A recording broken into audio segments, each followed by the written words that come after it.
அனைவருக்குமே வணக்கம். சற்று முன் கிடைத்திருக்கக்கூடிய ஒரு மிக மிக முக்கியமான செய்தி ஒன்று வெளியாகியுள்ளது. சற்று முன் மதுரை நீதிமன்றம் வழங்கிய தீர்ப்பு விஜய்க்கு வெற்றி வெற்றி அடித்த அதிர்ஷ்டம் இது மாதிரி செய்திகள் வெளியாயிருக்கு. ஸோ அனைவருக்குமே தெரியும். ஸோ பார்த்தீங்கன்னா விஜய் அவர்கள் பார்த்தீங்கன்னா கரூர் பரப்புரைகளில் ஒரு மிகப்பெரிய சம்பவம் நடைபெற்றது. ஸோ இந்த சம்பவத்தின் அடிப்படையில் சதுரடியாக பார்த்தீங்கன்னா ஒரு மிகப்பெரிய வரலாற்றிலேயே முதல் முறையாக ஒரு மிகப்பெரிய சம்பவம் நடந்த நிலையில் ஸோ இதற்கு 41 உயிர்கள் பார்த்தீங்கன்னா பறிப்போனதை இந்த உயிர்களுக்கு அனைத்துமே பார்த்தீங்கன்னா விஜய் அவர்கள் தான் பொறுப்பேற்க வேண்டும். காரணம் இவர் தான். இவர் 12 மணிக்கு வர வேண்டியது 7 மணிக்கு வந்ததுக்கான காரணம் இதனால் தான் மக்கள் உயிர் போயிருக்கு அப்படின்ற மாதிரி பார்த்தீங்கன்னா குற்றச்சாட்டுகள் வைத்திருந்தாங்க. ஸோ இந்த குற்றச்சாட்டின் அடிப்படையில் இப்போ அதிரடியாக பார்த்தீங்கன்னா மதுரை நீதிமன்றம் அதிரடியாக ஒரு குழு இறக்கியிருந்தது. இந்த ரகசிய குழுவின் அடிப்படையில் ஸோ அதிரடியாக பார்த்தீங்கன்னா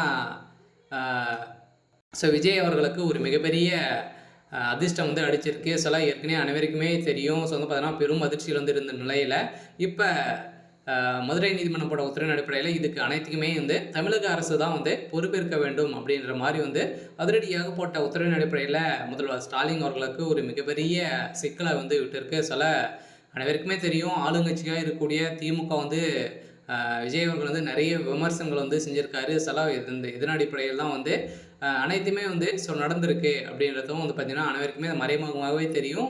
திமுக தான் செஞ்சுருக்காங்க அப்படின்றத. இருந்தாலுமே கரூர் நடந்த சம்பவத்தின் அடிப்படையில் தான் செந்தில் பாலாஜி அவர்களுக்கு இதில் மோஸ்ட்லி அவருக்கு தான் காரணம் ஸோ இருக்குது. ஸோ அவர் செய்த சம்பவத்தின் அடிப்படையில் தான் பார்த்தீங்கன்னா அனைவருக்குமே தெரியும். ஃபஸ்ட்லேயே பார்த்தீங்கன்னா அவர் உயிரிழந்த அடுத்த செகண்ட் பார்த்தீங்கன்னா ப்ரெஸ் மீட்டில்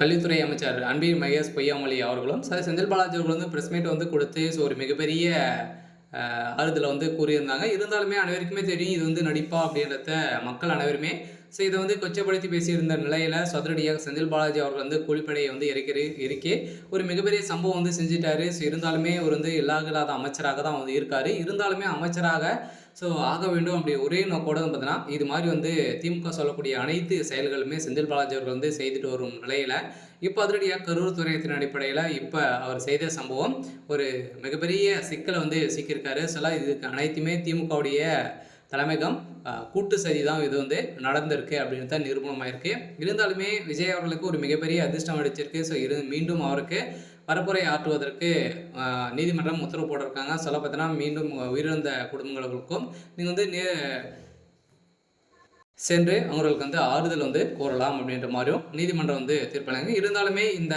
கரூர் சம்பவத்தின் அடிப்படையில் ஸோ விஜய் அவர்களுக்கு துணை முதல்வர் பதவி கொடுக்க போகிறதாகவும் பார்த்தீங்கன்னா இப்போ அதிரடியாக ஒரு மிகப்பெரிய கூட்டணி அமைய போகுது. இந்த கூட்டணியின் அடிப்படையில் ஒரு மிகப்பெரிய அதிர்ஷ்டம் தாவக்காவுக்கு அடிச்சிருக்கு. சரி, ஓகே. ஸோ இன்னைக்கான அப்டேட் இதுதான்.